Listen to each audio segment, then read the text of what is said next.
Ladies and gentlemen, it's Spoilerin time, and let me tell you something. We may not be spoiling a lot of shows, but we're going to be spoiling them with a lot of heart. So just settle in, strap in, get ready to be spoiled on episode 13, the season finale of season 1 of Justified, episode 8 of Better Call Saul. I'm Tom Merritt. With me to spoil you is Brian Brushwood. Hey man, although I'm wondering what it means to spoil with a heart. I feel like we're smiling as we're drowning a kitten or something. It's You gotta have heart.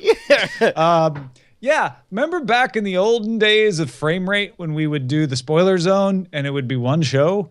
Yeah. I feel like we're getting back to that simpler time. Oh yeah, well at least this week, and you can, you know what? I'm not gonna say that I got real busy and forgot to watch Daredevil and didn't do my part. I'm gonna say that I helped us get a more laser targeted, focused spoiler in time this time. I did you a favor, Tom.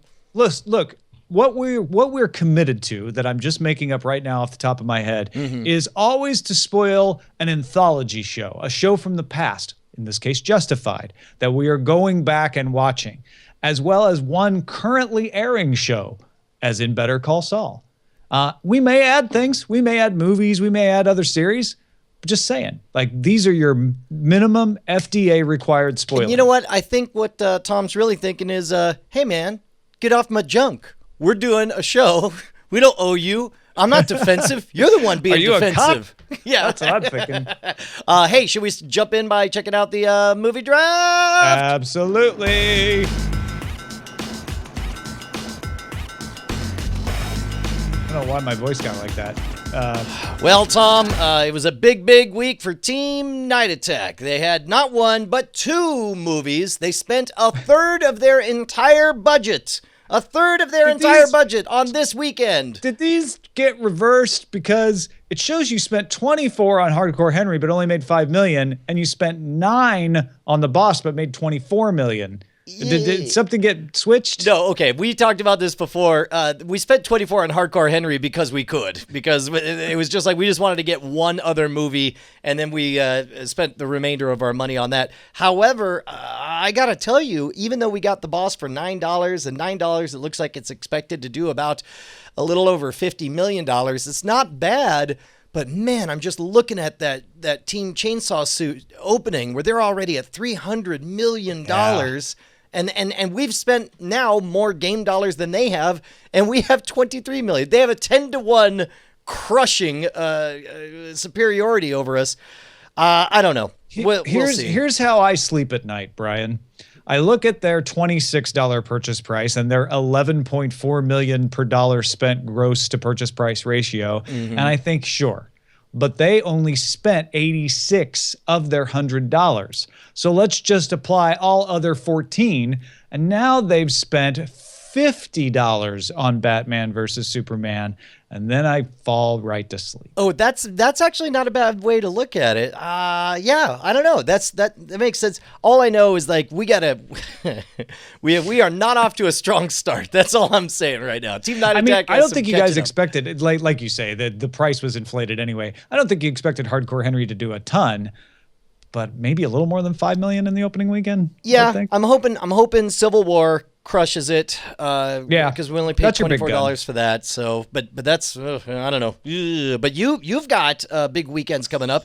This weekend you've got The Jungle Book. Next weekend you've got Huntsman: Winter's War. And then next weekend you've got Keanu. So it's nothing but, like, this is your chance to take first place.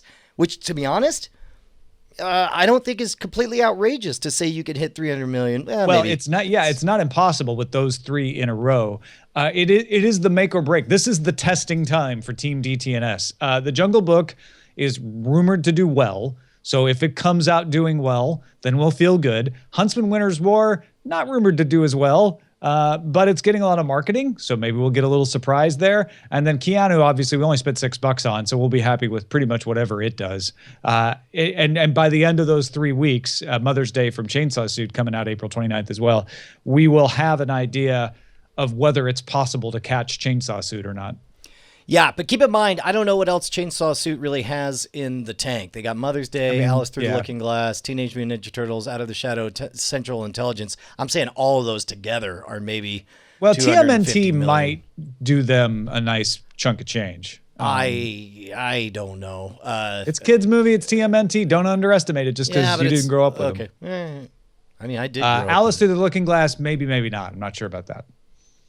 All right, that is our look at the summer movie draft. Let us move on to spoiling episode 8 of season 2 of Better Call Saul. I think the most interesting thing about this episode is that it is mostly about Kim Wexler and her struggle with Chuck, Saul's, aka Jimmy McGill's brother, Chuck McGill, and to the point that Brian and I were sitting there thinking like, oh man, I must have forgotten a lot of this episode. Yeah, well, and it's interesting because when we go back to think about it, and keep in mind also, it's a weird scheduling thing in that it comes out immediately after. So we talk about last week's episode and then an hour later end up watching it, which, by the way, I did re-sign back up for Sling TV. And my experience was exquisite. And I don't know if it's the fact that I completely wiped my router or that I rebuilt my computer or whatever, but something, I'm not thrilled that it didn't work before, but I am thrilled that it works now. And it was a good experience. But, okay, so we start off with the opening segment with going through customs, which I thought was a really good, or border patrol. I really liked it. It reminded me a lot of when the cinematography in Breaking Bad was at its best, right? Yeah, it was a great cinematic sequence. There was virtually no dialogue, but you knew exactly what was going on. Of course, the truck, you knew where it was going, even though it didn't say, and you knew that the dogs weren't going to find anything, but you still had a little tension because you're like, well, wait a minute, why are we following this truck? And that silent treatment kind of carries on through Mike's entire story, because it's just him watching that truck pull up and then watching them. He's almost ready to leave, and then he notices that Hector or not, Salamanca. Is it Hector? Yeah, Hector Salamanca pulls up. He's like, okay, something more is going on here than I thought. So what is in that truck? And then the mirror part of that is what is usually kind of a throwaway vignette, like him in a charming scene with his granddaughter, which is always humanizing for Mike, and it's always great. And she's a great little kid actor, creating the holes in the garden hose, to provide some water to the plants out back until the granddaughter leaves, at which point he starts putting nails in it. Yeah, no, making one of those strips, I forgot what they call them, a spike strip to take out car driving. So slow progress on the Mike stuff, but I feel like we got more from Mike so far in this story than we ever dared hope. Like, we did not realize when we started this journey that it was not just the Jimmy McGill story, that it's also the Mike story. And also surprised at how much of Kim's story we're getting with all of this. So this is the same episode that they decide to pool resources, right? That not quite. Well, she came up with the idea last episode, right. And this is the first episode since they said, well, okay, sure, let's give it a shot. This is the episode where she has told Hamlin, I'm leaving, and then rushes to make sure that she can keep Mesa Verde. And it looks like she's going to until Chuck McGill shows up and actually doesn't wear the aluminum foil, goes out in public, doesn't make them put their phones away just so he can screw Kim Wexler over. Well, and what's funny is you could tell he doesn't even particularly care about Kim Wexler one way or the other. He cares about screwing his anger, his inability. He feels like it's just a flat fact that if Jimmy McGill is successful, it somehow makes a mockery of what it is he does for a living, and that he's somehow preserving the honor of what it means to be a lawyer.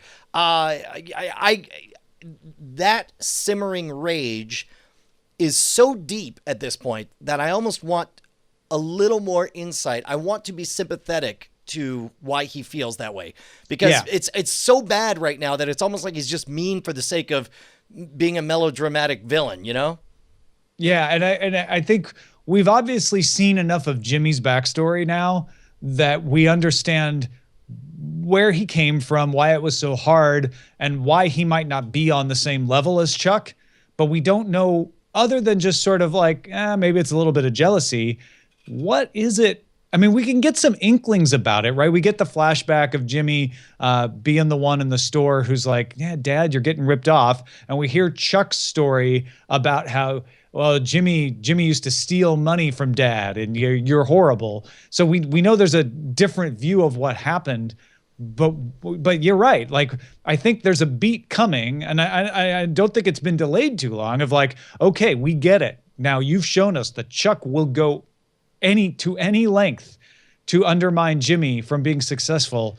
Now's the time to tell us why. And by the way, Jimmy not saying it about Chuck, but just saying the way HHM was going to react. He called it. He said, you should talk to, have this all set up, give your resignation, take advantage of this, 12-hour head start in order to preserve Mesa Verde and all that stuff. And of course, she's like, no, we're going to do it legit. And the moment she walks out the door, she hears that they're already slamming opportunities shut for her. I liked, on the Saul side, on the Jimmy side, was it totally clear to you what he's up to with falsifying those documents? It looks like he's just trying to sabotage some aspect of HHM's paperwork by replacing them with copies that are erroneous or something that so that he can.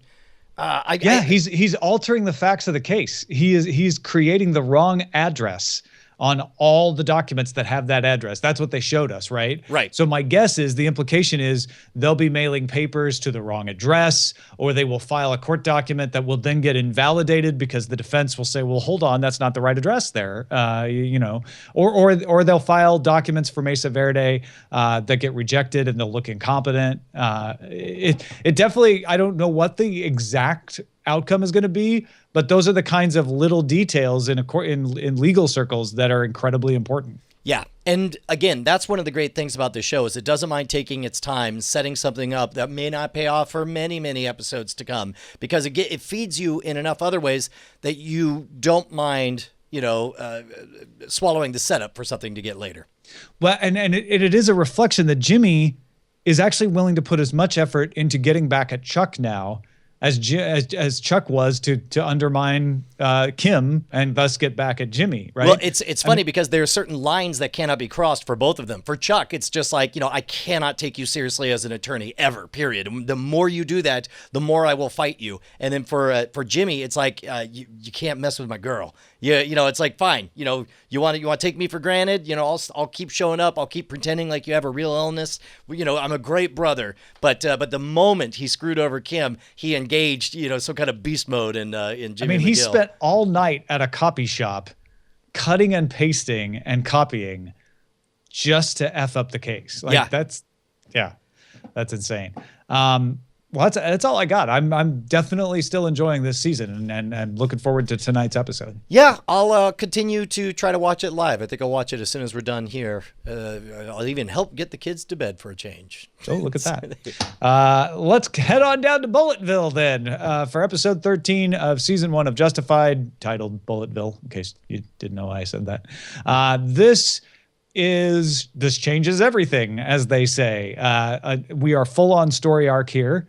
It's all about Bo Crowder's gambit against the Miami cartel because his son Bo blew up the truck, and taking it out not only on Bo or not only on Boyd by taking all of his guns, making him walk away, and then killing all of his people, hanging them up from trees and shooting them, to kidnapping Ava to get Raylan to hand over to the Miami cartel in order to make good with them. Bo Crowder, the older Crowder, is definitely showing that he has no scruples. He will stop at nothing. And at the same time, we finally see that, yes, in fact, Boyd did believe in all of his religious espousements until now. And now he's having a crisis of faith. Yeah, that was a nice moment. It wasn't quite the electric shot to the gut that you might expect it to be, but it does establish. And again, I'm watching all this through the lens. I can't unhear all of the legions of fans saying, just get past the first season. It gets really good in the second season, all this stuff. So as a result, I kind of forgive the fact that I don't feel grabbed by the gonads by any of the characters in particular. I do appreciate the balance between Boyd and Raylan. They both have dads that they hate, that betray them, that don't have values in line with them. There's a curious. You could tell that they're setting up a curious alliance between the two, and it'll be questionable whether this is the Shield's type of alliance of convenience, because ultimately Boyd did kill some people, and Raylan doesn't seem he's not a Vic Mackey. He's not going to let it slide because he cares about bringing people to justice. So I'm very interested to see where it goes from here. I feel like that campsite murder scene, the mass murder that they did, could have been a little more painful to watch. And I wasn't a fan of Kung Fu Raylan when they get to the when they're at the shootout, and then they both walk out like, oh, I'm unarmed, haha, I'm armed, oh, I'm armed, oh, and I have a sniper off the side, oh, and it is consistent with the legend of Raylan, is that he is the fastest draw in the country, right? Sure. But, also I think at some point he roundhouse kicks a gun out of someone's hand and and then shoots enough. 5 people. Yeehaw!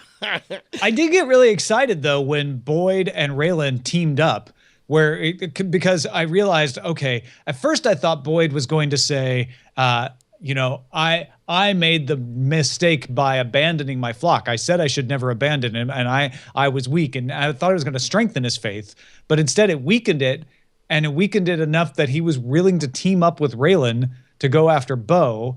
And I was like, oh my gosh, this is amazing. I didn't see this coming. Raylan and Boyd are not going to be cross purposes. They're going to team up. Raylan's going to have to leave the Marshal's service, and those two are going to be like, fighting for justice. And of course, by the end of the show, my little pipe dream has been blown apart because Boyd pulls a gun on Raylan and says, yeah, okay, we're not partners anymore, but I will take care of this. I promise you. So there's a little bit of an aspect of that, but it's not as clean. Yeah. Well, and hopefully it'll just get more nested and messy. I wish I cared more about Ava at this point, because I think that's the weakest character. Like, I think I get Raylan, I get Boyd, I almost get, Raylan's dad and certainly Bo. But Ava and I still don't even remember the name of Raylan's ex-wife. On the female side, I'm not really, I don't know, blown away by any of those characters. Is that just me? Well, I don't know if it's just you. I think Ava is an intentionally paper mache character in a way, because you want her to be, you want to know what she's going to do in every situation. She's going to be stubborn. She's going to seduce Raylan, and she is the MacGuffin. She is the football for the Crowders to chase. So I am not disappointed in her character. Now, his wife's character, played by Natalie Zaya, and I still am trying to find her name. I think she's great when she's used. I don't think they've used the character to its full effect yet. And part of the reason I say that is it struck me that in the previously on, we saw the fact that Raylan had slept with her. We got this interesting scene in the courthouse early on in the episode where she kind of flirted with him and was like, well, my husband's staying at the gym. He's not sleeping at home these days. And then that's it. Like, there's no follow-up to that storyline the rest of this episode. Yeah, and I guess there's enough happening in this episode that I don't think they needed to wedge in anymore. But then why bring it up? I feel like it was wedged in. They're like, well, we gotta stick this scene in here. But it's like, well, if you're gonna stick it in, then now we're talking about something else. Yeah, yeah, so to speak. But if you're gonna have this happen, set me up for something that plays into the end of the episode. Give us a reason why this is happening. Yeah, and maybe they're just saying like, hey, this is not really built for seasons. This is going to pay off next season, and we know we have next season. Yeah. No, I think you're 100% right. I really don't have much more to add on this outside of hope you're happy, Justified fans. We're here. We stand at the gates of greatness. We're staring out across a sea of season 2, and we'll let you know next week whether or not it's everything you guys have promised it is. Yeah, I'm definitely enjoying it. I like the world. I love the patter, I guess is the way I would say it. Like, hey, the dialogue and the way they talk. Is it just me? Is it just me, or is Boyd turning down the, when he's in full-on cult leader mode, he's got this overly exaggerated Kentucky accent. Yeah, I've never picked up on this. I think I've told you that before. But since he had his crisis of faith, I feel like he's dialed back the over-the-topness in the accent as well. Winona Hawkins is Raylan's ex-wife's name. Winona. Wow, never would have. A million years. I would have named. Winona. I would have opened up Ava. a baby book of names and read all of them, and Winona would have been near the end because I would have gone in alphabetical order before I guessed. You know how we can remember it from now on? What's that? Judd. Yeah, Winona Judd. What about her? Winona Judd. Yeah. We'll just think, country musician, woman, Judd, Winona. So, Reba McEntire. She's his ex-wife. She's great. Oh man, if there is a character named Reba that does not show up by the end of all of these seasons of Justified, I will be very disappointed now. Amazing. Hey, thanks. Oh yeah, go ahead. I was just gonna say, let's wrap this thing up. We'll have lots to talk about next week. I'll do my best to watch all the rest of it. Are you finished with Daredevil, or you're near the end? We did. We wrapped it up this weekend, finally. Okay, I will try to just burn through it all this week, and we'll talk about it next week. All right, we will spoil you even more next week. I think you're pretty spoiled, though. Your mom says you're spoiled. Mom says that. Little spoiled brats.